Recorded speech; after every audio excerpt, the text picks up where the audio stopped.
지금 대통령 같은 분도 유튜버들은 낚여가지고 이런 망상 속에 비상계엄을 한 상황인데, 과기부 장관님, 가짜뉴스 중에 대표적인 게 이 부정선거라는 의혹 제기에 대해 가지고 2020년 총선입니다. 공교롭게도 그 선거, 그리고 이번 총선에서도 장관님의 바로 아래 친동생이 공직선거에서 당선되기도 했습니다. 대한민국의 공직선거에 부정이 개입했다는 과학적이고 구체적인 근거를 혹시 들어보신 적 있으십니까? 네, 일부에서는 또 그런 주장을 하는 것도 들어본 적이 있습니다. 근데 뭐 주장이야 다 할 수 있다고 좀 봅니다. 통계적으로나 과학적으로나 아니면 절차적으로 근거가 있다는 판단이 드시는 주장이 있었습니까? 뭐 어떤 개혁신당 화성시을 이준석입니다. 제가 원래 동료 의원님들에 대해 가지고 이런 뭐 의정활동에서 지적하고 비판하는 걸 최소화하려고 하는데 오늘 좀 안타깝습니다. 우리 국민의힘 소속 과방위 동료 의원들께서 오늘 과방위 전체의 의정활동이 아닌 다른 사유로 불참하신 것은 좀 안타깝고요. 이게 직무가 정지된 대통령을 만나러 가는 것이 공무라고 보기는 어려울 것 같습니다. 그래서 정치가 아니라 이건 반정치이고 이 불행한 사태가 발생한 원인을 찾고 없애는 것이 국회의원들이 지금 매진해야 될 일이 아닌가 하는데 좀 걱정입니다. 지금 며칠 전부터 외신에서는 한국 민주주의의 위기라는 말들 하기 시작했습니다. 그리고 제가 정말 부끄럽고 민망한 게 기사에서 공통적으로 지적하고 있는 것이 결국 대통령께서 계엄이라는 이런 중차대한 일을 가짜뉴스 보고 이제 벌렸다라는 이런 해석이 나오고 있는데, 사실 선거라는 것도 앞으로 이제 진행될 것으로 봅니다, 저는.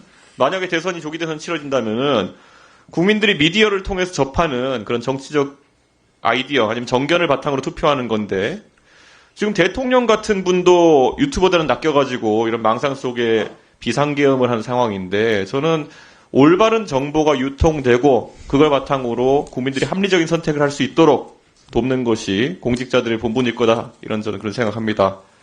우리가 독수 독과 얘기 많이 하지만은 이런 독과 같은 정보가 퍼져 있는 상황 속에서 가짜뉴스가 횡행하는 상황 속에서 어떻게 국민들께서 미디어에 의존해가지고 올바른 판단하시겠습니까? 그래서 오늘 다른 것들은 뭐 동료 의원님이 많이 물어보셨으니까요. 이 자리에 계신 고위공직자분들에게 조금만 물어보겠습니다.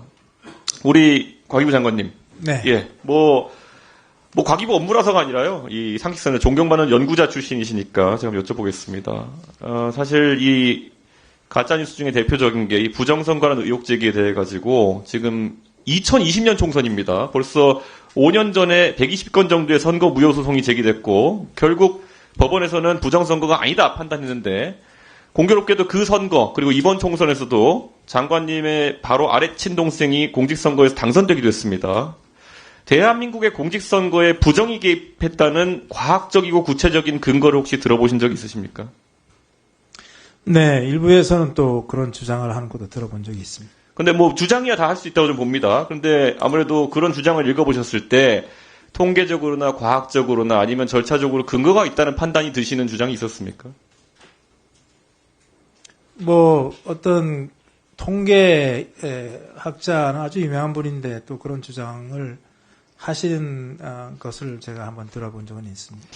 저는 이런 주장에 대해 가지고 정말 공직자들부터 대한민국 선거 시스템, 국가 운영되는 시스템에 대해서 신뢰를 보여주지 않으시면은 국민들의 불안이 더 커질 것이다 이렇게 봅니다. 우리가 통계를 보고 의심할 수도 있지만은 공직자라면은 공직자들이 어떻게 일을 처리하는지 그런 방식들을 알고 있다면은 불가능한 일이다라는 것을 오히려 국민들에게 정치적 유불리와 관계없이 힘을 주어 얘기할 때 이런 의혹이 근절된다 이렇게 생각합니다.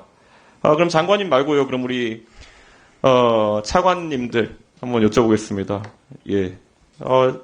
다들 여러 정권을 거쳐가지고 정권과 관계없이 이 자리까지 올려오셨을 때고 고위공무원으로서 이창윤 차관님 혹시 부정선거가 있었다는 것에 대한 근거를 들어보신 적 있습니까? 개인적으로 근거에 대한 말씀은 들어본 적은 없습니다. 그리고 저는 개인적으로는 공무원을 비롯한 전체 우리나라의 시민 의식이 투명해졌다라는 부분에 있어서는 사실 확실하게 생각을 하고 있습니다. 혹시 강도현 차관님 생각 어떠십니까? 동일합니다. 유광준 본부장님은요? 저도 마찬가지입니다. 우리 조성훈 차장님, 역시 뭐 감사원에도 계셨으니까요. 이런 걸 봤을 때 감사나 이런 거 하면은 근거에 맞는 제보가 들어오고 하면 감사원이 다 살펴보죠? 네, 그렇습니다.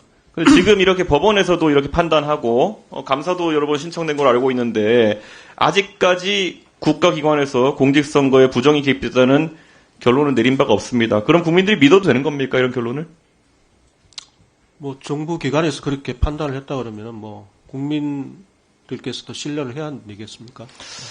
예, 그래서 오늘 제가 사실 말씀드리고 싶은 건요, 제가 최근에 기사를 하나 읽었는데 충격적이었던 게 작년 11월에 났던 기사인데, 기재부에 이제 행시 통과해가지고 3년 차 된 공무원들, 그러니까 64회 사무관들이 25명인데 그 중에 5명이 벌써 공직을 그만뒀다고 합니다.